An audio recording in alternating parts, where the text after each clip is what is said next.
ver la parte de consolidación. Ahora relacionado, perdón, fracturas relacionadas al niño. Lo último que hemos visto ha sido el tema de consolidación. Y vamos a ver algunas pautas generales. En el tema de fracturas en niños debemos considerar que no es lo mismo que fracturas en el adulto. El hueso en el niño tiene un grado de plasticidad mayor. Por favor, su barbijo, señorita. Tiene un grado de plasticidad mayor, ¿ya? Entonces, hay diferentes tipos de fracturas. Las que afectan a las diáfisis y regiones metafisarias, existen 3 variantes en relación al hueso del adulto. Una de estas variantes es esta de aquí, que se conoce como deformidad plástica, ¿sí? Donde el hueso sufre una deformación como tal, ¿no? Producto de un antecedente traumático. Ojo, si el niño no tiene el antecedente de haberse caído, golpeado o como tal, esta sería una malformación congénita. Habría que estudiar por qué se ha deformado así.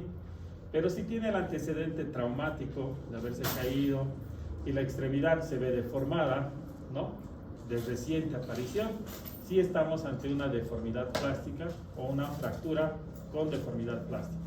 ¿Listo? Este es uno de los tipos. El segundo tipo de fractura que existe es este que se conoce como fractura en tallo verde. ¿Sí?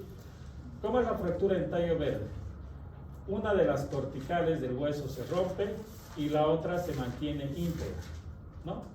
En este caso, en el antebrazo, ustedes pueden ver los 2 huesos, tanto el radio como el cúbito, fracturaron una cortical, pero la otra se mantuvo sana, ¿no? En este tipo de fracturas, el tratamiento, al igual que la deformidad plástica, consiste en concluir la fractura como tal. ¿A qué se refiere? Se ha roto una de las corticales, hay que terminar de romper la otra más. ¿Y eso por qué? Por el tema de que los niños, cuando ocurre una fractura, normalmente el sitio de la fractura tiene una tendencia a sufrir un hipercrecimiento, o sea, un crecimiento adicional a lo que normalmente debería ser el tamaño del hueso. Entonces, si dejamos una de las corticales que crezca más y la otra se mantenga de la misma longitud, lo que vamos a crear a futuro es una deformidad en la extremidad, ¿no? Entonces, para evitar esa deformidad, lo que debemos hacer es fracturar la otra cortical. ¿Listo? Y la otra variante que tenemos es esta fractura que se conoce como fractura en torus, en rodete o también llamada en botón. ¿Sí? Tiene varios nombres. Esta fractura ocurre por una impactación del hueso. Normalmente son en las zonas metafisarias y es como vimos el tema de acortamientos, la parte de impactación, solo que en los niños, en vez de terminar de romperse, se abomba la cortical. Entonces tiene los 2 extremos, se impacta y estos se interdigitan y hace más ancha la cortical, ¿no? Entonces esa es la fractura en torus, ¿no?, o en botón. Muy bien. Y luego tenemos las lesiones o las fracturas en los extremos óseos. En los extremos donde se afecta la fisis o el cartílago de crecimiento. Esto es muy importante porque si se afecta la fisis de manera trascendental, va a impedir el crecimiento del hueso como tal, ¿no? Entonces, un breve recuerdo de la fisis. Ustedes tienen aquí la región de la epífisis, la fisis como tal y la diáfisis, ¿no? Las capas germinales de la fisis están más orientadas hacia la epífisis, ¿no? Entonces, de la epífisis tiene la capa germinal, proliferativa, de crecimiento, hipertrófica, y luego la fase de calcificación, donde ya termina con hueso maduro. Ese es el orden, de epífisis hacia diáfisis, ¿no? Entonces, las fracturas que afecten la epífisis como tal y lleguen a la fisis van a tener un compromiso de la capa germinal. Las que afecten la diáfisis o la metáfisis y lleguen a la fisis no tienen un compromiso de la capa germinal. Por lo tanto, el crecimiento puede estar preservado. Aquí algunos ejemplos, y esta es la clasificación de Salter y Harris para las fracturas infantiles. En la Salter 1, lo que se tiene es un desplazamiento de la fisis completa. O sea, toda la fisis se mueve, se desplaza. ¿Cuál es el tratamiento? Hacer la reducción, acomodar otra vez la fisis. No tiene mayor repercusión porque no afecta las capas germinales para el crecimiento, ¿sí? Pero sí hay que hacer la reducción como tal. En la Salter tipo 2, ustedes verán que tiene ya un trazo de fractura a nivel de la metáfisis, ¿no? Entonces todo este segmento se ha desplazado y al desplazarse se ha llevado una parte de la metáfisis, ¿ya? No es que se ha roto esto nomás, se ha desplazado toda la epífisis con este pedazo de la metáfisis. Aún así, este trazo de fractura no compromete la capa germinal, porque la capa germinal está aquí en la epífisis, ¿no? Salter tipo 3, esta sí nos presenta un problema. ¿Por qué? Porque sí está comprometida la capa germinal, la capa de células madre, ¿no? Entonces, si nosotros hacemos una reducción inadecuada de esto, va a formar hueso en ese espacio. Y si forma hueso, es un punto de soldadura, se llama, un punto de unión, donde ya no va a haber crecimiento de esta zona del hueso.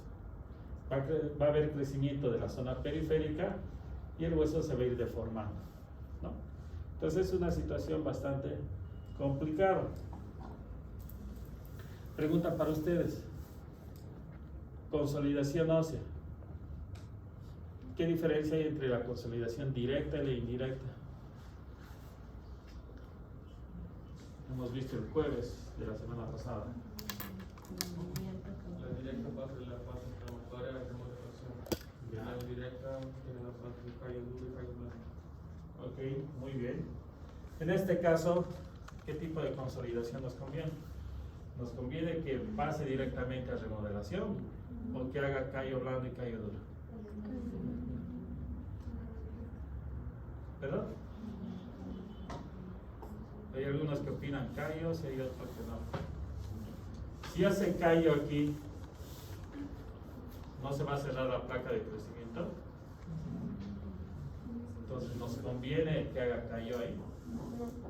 No, no nos conviene un callo óseo, ¿sí? Si hay un callo óseo, se va a cerrar esa zona.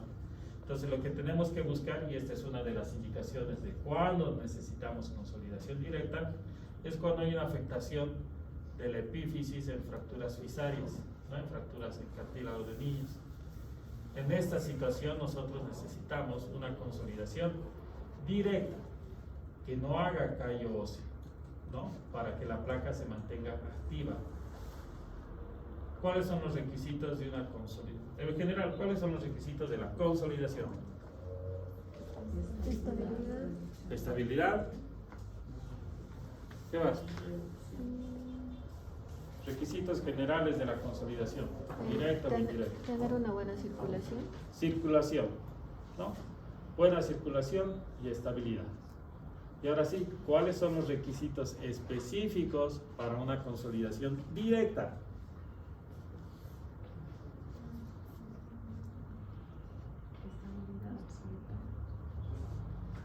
Estabilidad absoluta. ¿Qué más? Reducción anatómica. La reducción anatómica. Tiene que quedar perfecta esa reducción. ¿Qué más?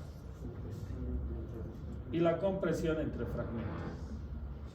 ¿Será que con un yeso yo logro eso? Aquí le coloco un yesito a los niños. Entonces, ¿cómo lo logro?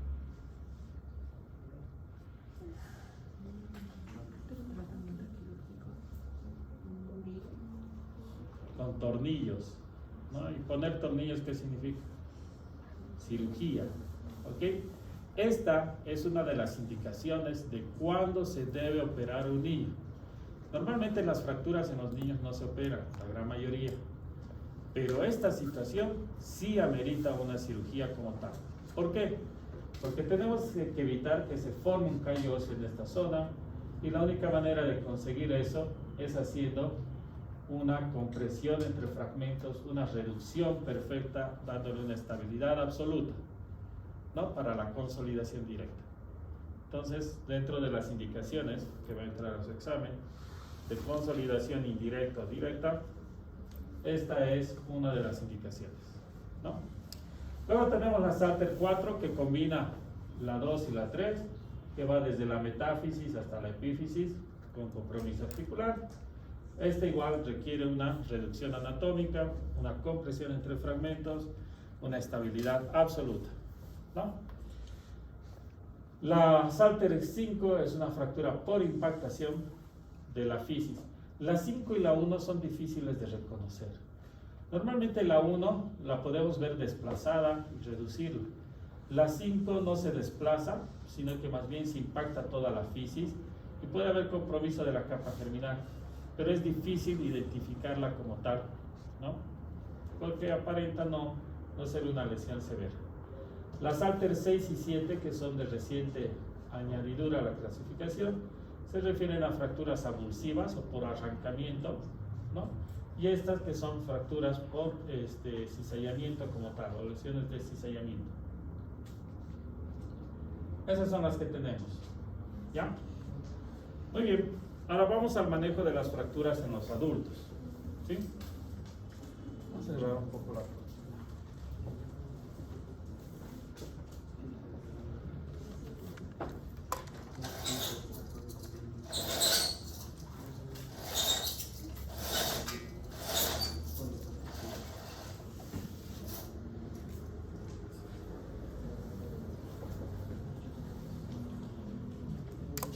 Muy bien, en el tema de las fracturas ya hemos visto cómo se originan. Hay fracturas habituales, fracturas por estrés, fracturas patológicas.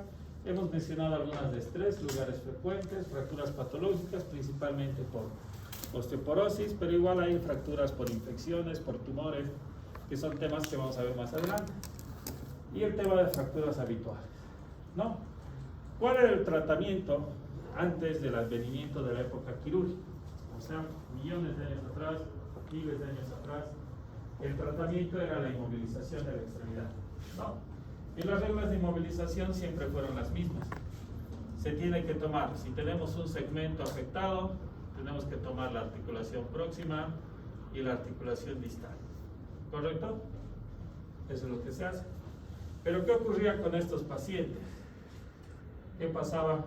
En estos pacientes todavía no sabíamos de rayos X, ¿no? En estas épocas.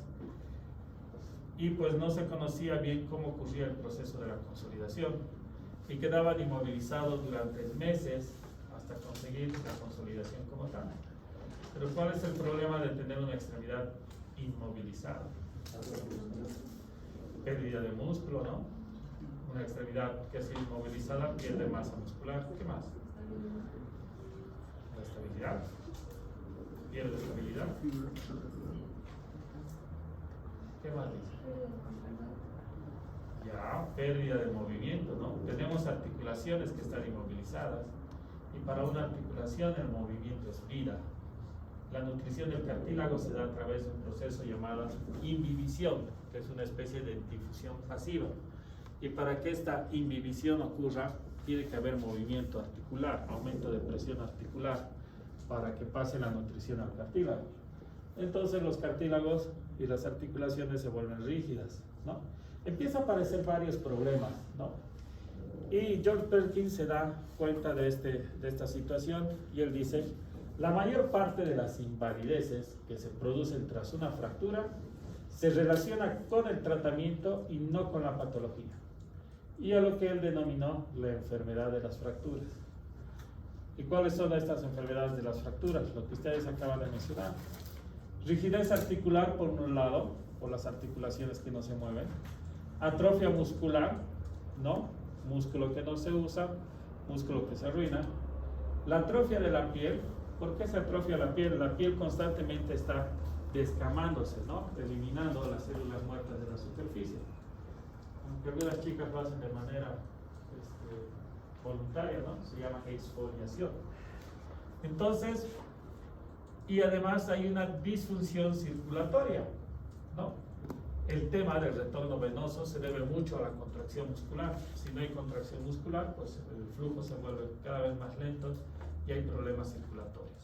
Entonces todo esto se conoce como la enfermedad de las fracturas, ¿no? Debido al manejo con inmovilizaciones por tiempo prolongados de la lesión, ¿no? Que producía más invalidez que la misma lesión, que la misma fractura. Entonces se intentó evitar este tipo de situaciones y hacer algunos tipos de fijaciones, ¿no? Que permitan tener las articulaciones libres, que permitan movilizar más rápido al paciente, ¿no? Y este es uno de los primeros ejemplos de procedimientos en donde esta extremidad se le hace una herida, se sujeta con unos tornillos a los extremos del hueso y con un aparato externo se trata de mantener estable esa lesión, ¿no? Pero no existían reglas, no existían principios para hacer este tipo de manejos y pues las fijaciones fracasaban, ¿no? Se arruinaban. No conocían todavía los conceptos de consolidación directa e indirecta hasta que empezaron a fijar las fracturas como tal y ver cómo consolida, ¿no? En 1950, Robert Danis empezó a acumular casos donde utilizaba placas para el manejo de las fracturas para obtener compresión, ¿no? Y él fue el que descubrió o se dio cuenta que las fracturas curaban, no sin formación de callo, lo que nosotros conocemos como consolidación de tipo directa, ¿no? Consolidación primaria. Robert Danis fue visitado por Maurice Müller, interesado en este descubrimiento, y pues para 1958 Maurice Müller, Robert Danis y otros médicos más fundaron lo que era la AO, ¿no? Esta imagen ya se la mostré. Aquí está Maurice Müller haciendo el curso y mostraba lo que era la consolidación directa, la reducción abierta y la fijación interna de las fracturas, ¿no? Para ese entonces, y casualmente con el año, ya tenían 58 casos documentados de RAFI. Si ustedes en la historia ven la palabra RAFI, no rafia, sino RAFI en mayúscula, es una abreviación que significa reducción abierta y fijación interna, ¿sí? Entonces ellos empezaron a poner los principios sobre los cuales se deberían manejar las fracturas, ¿no? Y en eso nace lo que es la filosofía y los principios de la AO, ¿no? Que es con los cuales nosotros nos regimos para manejar las fracturas.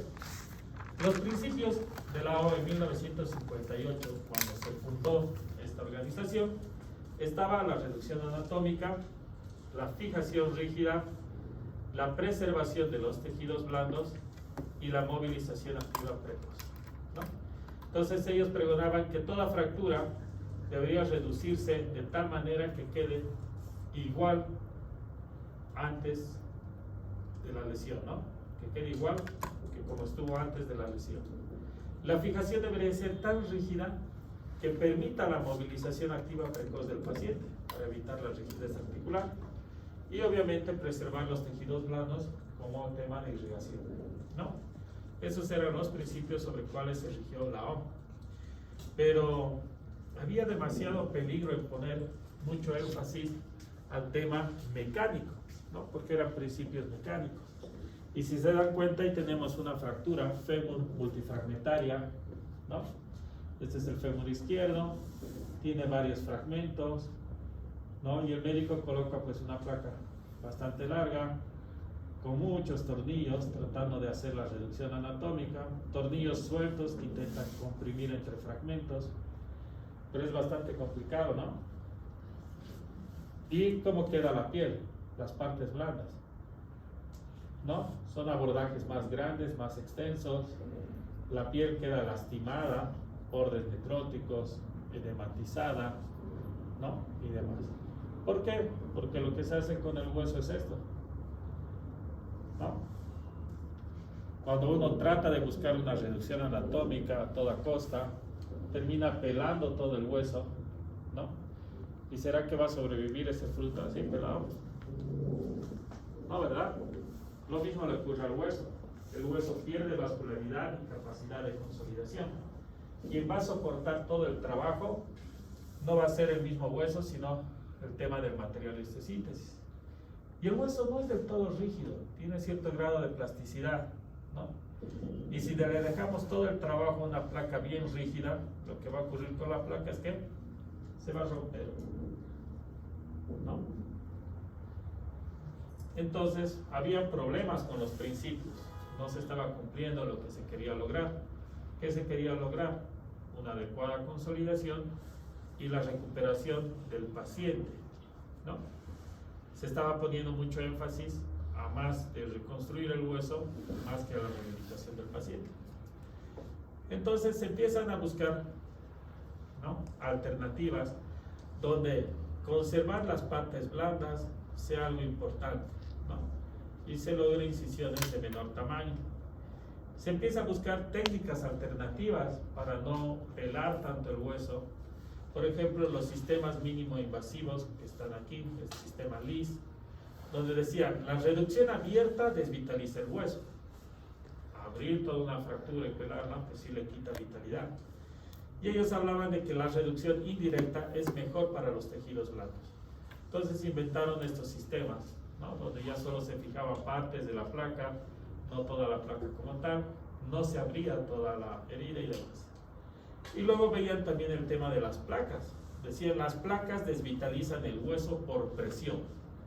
Donde la placa está apoyada en el hueso, esa zona pues no recibe buena irrigación, no ocurre una consolidación como tal. La consolidación tiene que venir desde el lado opuesto hasta llegar a la zona de la placa, ¿no?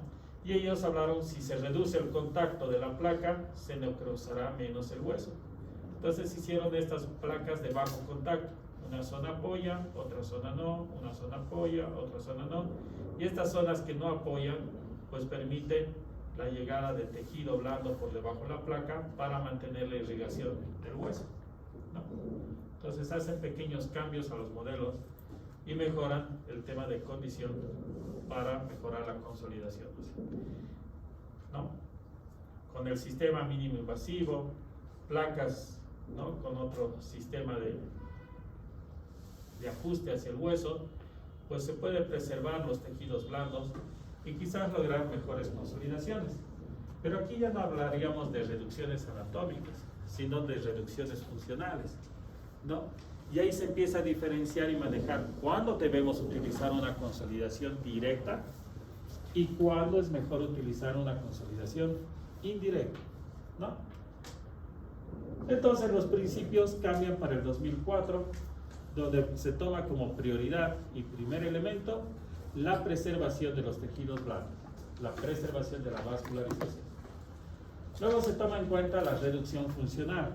Ya no se exige una reducción anatómica como antes, no es que tenga que quedar perfecto, ¿sí? La reducción directa, la reducción anatómica, solamente se aplica a ciertos huesos o a ciertas regiones. ¿A qué regiones? Superficies articulares, por ejemplo, ¿no? Huesos del antebrazo, que es un tema biomecánico. El antebrazo es considerado para nosotros una articulación más, y así. Luego la fijación debe ser estable, no rígida, sino tiene que ser estable, capaz de permitir la movilización del paciente, la movilización activa del precoz, pero no dejarlo tan rígida, sino que preserve cierto grado de plasticidad, ¿no? Entonces se empieza a manejar mejor el tema de los implantes, de manejar mejor los implantes y darle otras funciones, ¿sí? Aquí tenemos un ejemplo. ¿Qué estamos viendo? ¿Radiografía de qué? De rodilla. Han visto hartas rodillas, ¿no? Ya es fácil identificar. Ya no le van a decir codo, muñeca, ni nada, ¿no? Rodilla. Tenemos una rodilla. ¿Qué elemento de la rodilla? ¿Qué rodilla es? ¿Derecha o izquierda? Derecha, ¿no? ¿Qué elemento tenemos lesionado? ¿Qué se ve? La tibia está lesionada. Localización.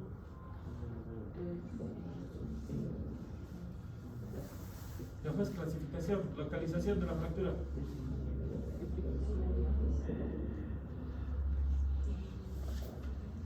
Señorita, localización de la fractura.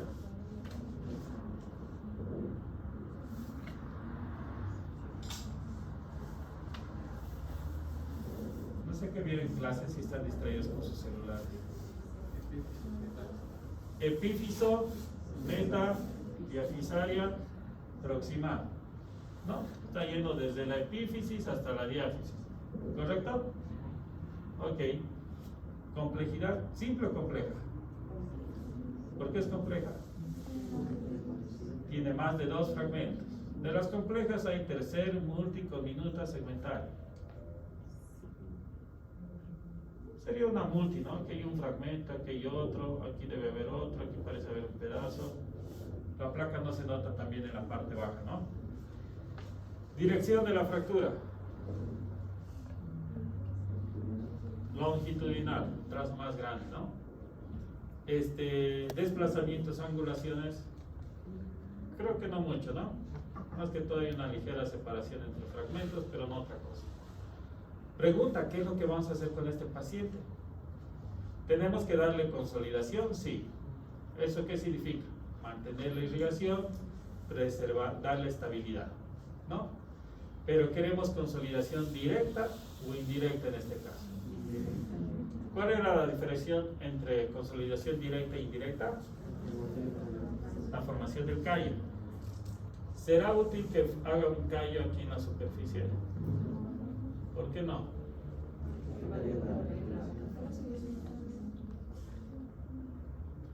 Es como tener una piedra en el zapato y empezar a caminar, ¿no? Si hace callo aquí en la superficie articular, va a raspar la superficie articular del fémur y va a empezar a haber un desgaste, una artrosis postraumática se llama, ¿no? Un desgaste postraumático. Entonces, ¿qué tipo de estabilidad se le tiene que dar aquí? ¿Qué tipo de consolidación? Directa, ¿no? ¿Qué se requiere para consolidación directa? Reducción anatómica. Esto tenemos que dejarlo planito. ¿Qué más? Estabilidad absoluta. ¿Cómo se logra la estabilidad absoluta? ¿Con yeso? ¿Con fibra de vidrio? ¿Con inmovilizador? ¿Con cirugía? ¿No? Principalmente la estabilidad absoluta, la compresión entre fragmentos se logra con tornillos, ¿ya? Entonces aquí requiere tornillos que compriman este espacio, haciendo una reducción anatómica, y eso se hace. Entonces se hace una reducción anatómica y se colocan unos tornillos para cerrar ese espacio y que se comprima. Consolidación directa, sin formación de callo óseo. Pero todavía tenemos una fractura aquí. Los tornillos se están fijando esta fractura de aquí abajo. No, ¿verdad? Sigue móvil. Ahí también necesitamos una consolidación directa. ¿No? No hace falta una directa, ¿no? Con que mantenga los parámetros de alineación de la extremidad, preserve su longitud y no haya rotaciones, quedamos contentos. Entonces, esa parte, ¿qué le vamos a hacer? Ahí se ve la fractura más completa, ¿no? Que viene hasta aquí abajo. Entonces, de inicio le colocamos unos fijadores para mantener la longitud y luego vamos a hacer una reducción indirecta, una consolidación indirecta. ¿Cómo?